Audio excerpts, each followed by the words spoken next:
दोस्तों इस वीडियो में हम बात करेंगे 8 मई 2020 को होने वाले फ्राइडे नाइट स्मैकडाउन के प्रीव्यू और साथ में कुछ बेहतरीन रेसलिंग अपडेट्स के बारे में।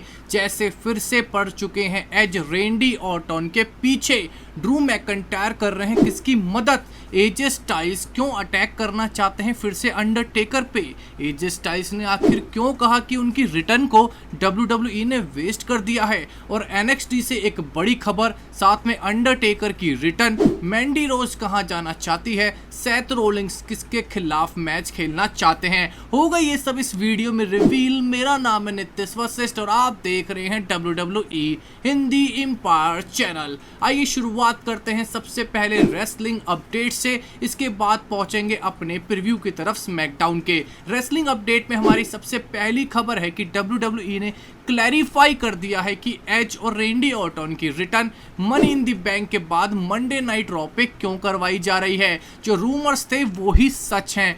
एज और रेंडी ऑर्टन की रिटर्न मंडे नाइट रॉ के लिए WWE ने पक्की कर दी है। इस पक्की रिटर्न के साथ WWE ने क्लैरिफिकेशन भी डाली कि एज जब मंडे नाइट रॉ में आएंगे तो वो रेंडी ऑर्टन को ढूंढ रहे होंगे, यानी कि वो हंट पे है रेंडी ऑर्टन की। यानी कि दोस्तों सीधी सीधी बात है कि रेसलमेनिया 36 पे एज ने चाहे रेंडी ऑर्टन को हरा दिया हो, पर WWE अभी भी रेंडी ऑर्टन वर्सेस एज की राइवलरी फ्यूड को आगे बढ़ा रही है और हमें ये राइवलरी अब एक्सट्रीम रूल्स पे भी देखने को मिलेगी। अगर सऊदी अरेबिया का इवेंट हुआ तो ये मैच हमें सऊदी अरेबिया के इवेंट पे भी देखने को मिल सकता है, यानी कि एज वर्सेस रेंडी ऑर्टन का मैच फिर से जरूर होगा।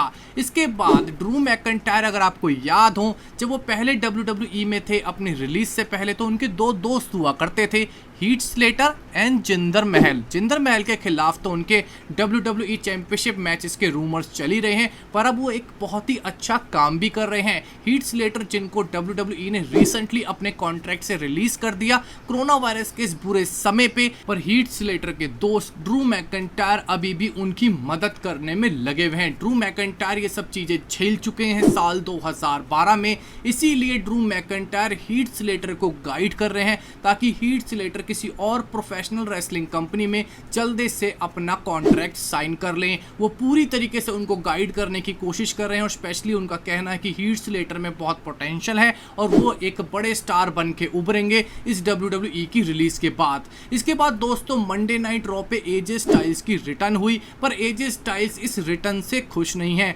चाहे उन्होंने MITB के लिए क्वालिफाई कर लिया हो, पर एजे स्टाइल्स का कहना है कि मैं बॉर्नयार्ड मैच में मर गया था, मुझे दफना दिया गया था, WWE ने मेरी रिटर्न वेस्ट कर दी है। WWE चाहता तो मेरे साथ एक नया एक्सपेरिमेंट कर सकता था, एक नए सुपरस्टार के तौर पे मैं आ सकता था, नई पर्सनैलिटी लेकर आ सकता था, नए लुक के साथ में आ सकता था, कुछ ऐसा कर सकता था जिससे WWE यूनिवर्स पूरा चौंक जाता। पर WWE ने क्या करा, मैं जैसा दफनाया गया था मैं वैसे ही दफनाया हुआ बाहर आ गया। इस वजह से एजे स्टाइल्स को उनकी रिटर्न पसंद नहीं आई। साथ में एजे स्टाइल्स ने कहा कि अंडरटेकर के खिलाफ मेरा मैच कभी खत्म हुआ ही नहीं था, क्योंकि वहां पे कोई रेफरी ही नहीं था, मेरे पे सिर्फ मिट्टी डाली गई थी और किसी ने अंडरटेकर को उस मैच में विजेता घोषित नहीं करा था। यानी कि बॉर्नयार्ड मैच के कोई रूल्स नहीं होते, इसलिए अगर मेरे को मौका मिला तो मैं अंडरटेकर से दोबारा लड़ना चाहूंगा और उन पे हमला करने से भी बाज नहीं आऊंगा, क्योंकि अभी तक हमारे बीच में अनफिनिश्ड बिजनेसेस हैं, क्योंकि बॉर्नयार्ड मैच अब तक खत्म हुआ ही नहीं है। यानी कि दोस्तों अभी भी WWE एजे स्टाइल्स और अंडरटेकर के एक और मैच के लिए बीच बो रही है और ये मैच कभी भी करवाया जा सकता है। इसके बाद हमें NXT में फाइनली कैरन क्रॉस की हो गई है NXT डेब्यू। इनकी एंट्रेंस और डेब्यू देखने के बाद इनके लिए एक ही बात कही जा सकती है कि इनकी साथी स्कारलेट ब्रूडॉक्स ऑसम है और इन दोनों की जोड़ी भी ऑसम है। अगर आपने अभी तक इनकी एंट्रेंस नहीं देखी तो जरूर देख लीजिएगा। अगर ये एंट्रेंस एक क्राउड के थ्रू होगी, जब ऑडियंस वापस आ जाएगा तो सोचिए क्या क्राउड का रिएक्शन होगा कैरन क्रॉस को लेके। इस वक्त WWE बहुत ज़्यादा होपफुल है कि ये आने वाले एक बड़े स्टार बन जाएंगे। इसके बाद WWE ने अंडरटेकर की रिटर्न अनाउंस करी है उनके संडे को MITB शो के लिए, जहां पे एक प्रोग्राम रखा गया है WWE द बम्प। यहां पे हमें देखने को मिलेंगे अंडरटेकर कुछ क्वेश्चंस का जवाब देंगे। आप की फेब यानी कि करेक्टर ब्रेक होता हुआ देख सकते हैं अंडरटेकर का WWE बम्प स्मैकडाउन शो पे जो इस संडे को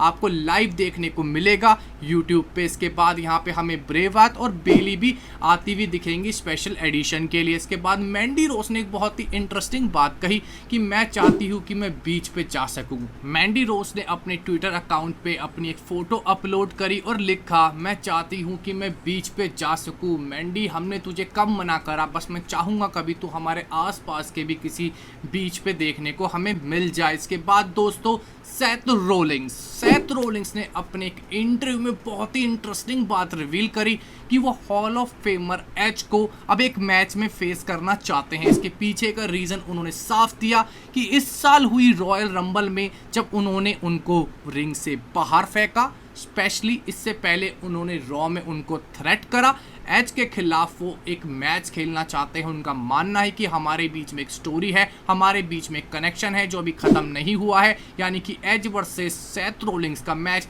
हमें WWE दिखा सकती है, क्योंकि ये मैच खुद सेथ रोलिंग्स खेलना चाहते हैं। और एज ने तो बात पहले ही रिवील कर दी थी कि वो एजे स्टाइल्स, रोमन रेंग्स और सेथ रोलिंग्स के खिलाफ एक मैच WWE में खेलना चाहते हैं। इंटरेस्टिंग तो अब ये होगा कि इन दोनों के बीच में फाइट कब होगी, क्योंकि ये मैच तो समर स्लैम, रेसलमेनिया जैसे बड़े इवेंट पे भी कभी भी करवाया जा सकता है। तो दोस्तों ये थी हमारी रेसलिंग अपडेट्स इस बार की। इसके बाद चलते हैं हम सीधा स्मैकडाउन के प्रीव्यू के लिए, जहां पे हमें स्मैकडाउन में सबसे पहले देखने को मिलेगा मैंडी रोज वर्सेस सोनिया डेविल का 1-on-1 मैच। इन दोनों दोस्तों के बीच में बहुत तगड़ी लड़ाई चल रही है।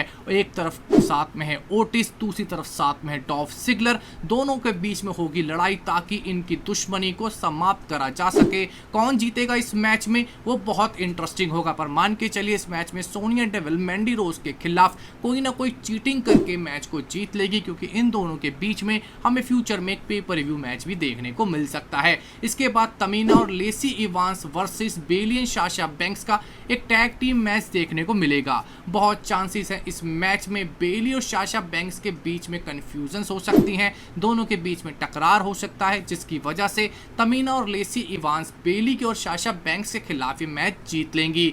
इसके बाद हमें जेफ हार्डी की फाइनली रिटर्न होती हुई दिखेगी फ्राइडे नाइट स्मैकडाउन पे। हमें यहाँ पे जेफ हार्डी का 1-on-1 सिंगल मैच देखने को मिल सकता है, जिसमें जेफ हार्डी की जीत होना तो लगभग तय है। पर आपको कुछ हफ्तों से याद होगा कि शेमस बार बार जेफ हार्डी का इंतजार करने की बात कर रहे हैं और माइकल कोल के पास बार बार पहुंच जाते हैं कि कहाँ है जेफ हार्डी, बुलाओ जेफ हार्डी को। इसलिए इस हफ्ते हमें जेफ हार्डी के मैच के बाद शेमस उन्हें कन्फ्रंट करते हुए दिख सकते हैं, और हो सकता है हमें शेमस जेफ हार्डी पे हमला करते हुए भी दिख जाए, यानी कि Jeff Hardy versus Sheamus future feud हमें WWE में देखने को मिलेगा। इसके बाद डैनियल ब्रायन और ड्रू गुल्लक अपने मिस्ट्री पार्टनर का वेट कर रहे हैं, किस लिए, क्योंकि उन्हें 3 वर्सेस 3 टैग टीम मैच खेलना है किंग कॉर्बन, शिंजुकी नाकामुरा, सिजारो के खिलाफ। तो आखिर कौन होगा डैनियल ब्रायन और ड्रू गुल्लक का मिस्ट्री पार्टनर? मेरे को ऐसा लगता है कि मिस्ट्री पार्टनर होने वाले हैं ओटिस। इसके पीछे का रीज़न दोस्तों यही है कि डैनियल ब्रायन भी MITB में है, किंग बैरन कॉर्बन भी MITB में है, और इसी मैच में अगर ओटिस को डाल दिया जाए तो तीनों MITB के पार्टिसिपेंट्स जो कि स्मैकडाउन से होंगे वो हमें इसी मैच में देखने को मिलेंगे, और बहुत प्रोबेबिलिटी है कि ओटिस ही हमें डैनियल ब्रायन के मिस्ट्री पार्टनर के तौर पे इस मैच में देखने को मिलेंगे। कौन जीतेगा? ज़्यादा चांसेस है इस मैच में हमें फेस यानी कि डैनियल ब्रायन, ड्रू गुल्लक और साथ में उनके ओटिस इस मैच को जीतते हुए दिखें। इसके बाद हमें Forgotten Sons versus Lucha House Party का एक मैच देखने को मिल सकता है टैग टीम डिवीजन में, जहां पे द फॉरगॉटन सन्स जिन्होंने पिछले हफ्ते स्मैकडाउन की tag team champions new day को तक चित कर दिया था, इस मैच में आप मान के चलिए the Forgotten Sons Lucha House Party को हरा के एक और जीत हासिल करने वाले हैं। इसके बाद हमें मिज and Morrison versus new day का भी मैच देखने को मिलेगा, जिस मैच में ज्यादा चांसेस हैं कि शायद हमें न्यू डे फिर से अपना मैच लगातार 2 दिन हारती हुई दिखे, क्योंकि WWE के दिमाग में एक आइडिया आया है कि हमें बिग ई लेगिंस्टन को एक सिंगल सुपरस्टार बनाना है। हो सकता है अब ये टाइम आ गया है कि बिग ई और कोफी किंगस्टन के बीच में लड़ाई हो और जेवियर वुड की रिटर्न भी तभी करवाई जाए तब इन दोनों के बीच में थोड़ी सी फाइट स्टार्ट हो जाए। इसके बाद दोस्तों हमें मेन इवेंट के तौर पे देखने को मिलेगा कि ब्रॉन स्ट्रोमैन और ब्रे वायट के बीच में आमना सामना होगा इस स्मैकडाउन में। इंटरेस्टिंग बात तो दोस्तों ये है कि इसमें फील्ड की कोई इन्वॉल्वमेंट नहीं होगी, क्योंकि MITB पे यूनिवर्सल चैंपियनशिप मैच फील्ड की जगह ब्रेवात खेलेंगे। इसलिए ब्रॉन स्ट्रोमैन और ब्रेवात का कन्फ्रंटेशन इस स्मैकडाउन में होगी, जहां पे बहुत चांसेस हैं कि ब्रॉन स्ट्रोमैन ब्रेवात की पिटाई करेंगे, अपने मुंह पे काला ब्लैक शिप मास्क लगाएंगे और पीटने के बाद वही ब्लैक शिप मास्क ब्रेवात की छाती पे रख के चले जाएंगे। यानी कि ब्रॉन स्ट्रोमैन और ब्रेवात के बीच में आमना सामना होना लगभग तय है, जिसमें ब्रेवात ब्रॉन स्ट्रोमैन से शायद पिट भी सकते हैं इस हफ्ते। तो दोस्तों, हम आपसे इस वीडियो में क्वेश्चन पूछना चाहेंगे, क्या आपको लगता है कि ब्रेवात अपने इस रूप में ब्रॉन स्ट्रोमैन को हरा सकते हैं, या उनको फील्ड की जरूरत पड़ेगी ब्रॉन स्ट्रोमैन को हराने के लिए for universal championship at MITB? आप अपना ओपिनियन हमारे कमेंट सेक्शन में जरूर दीजिएगा। हमारी इस वीडियो को देखने में बहुत बहुत शुक्रिया। हमारे चैनल को सब्सक्राइब कीजिए, लाइक एंड शेयर। आपका बहुत बहुत धन्यवाद।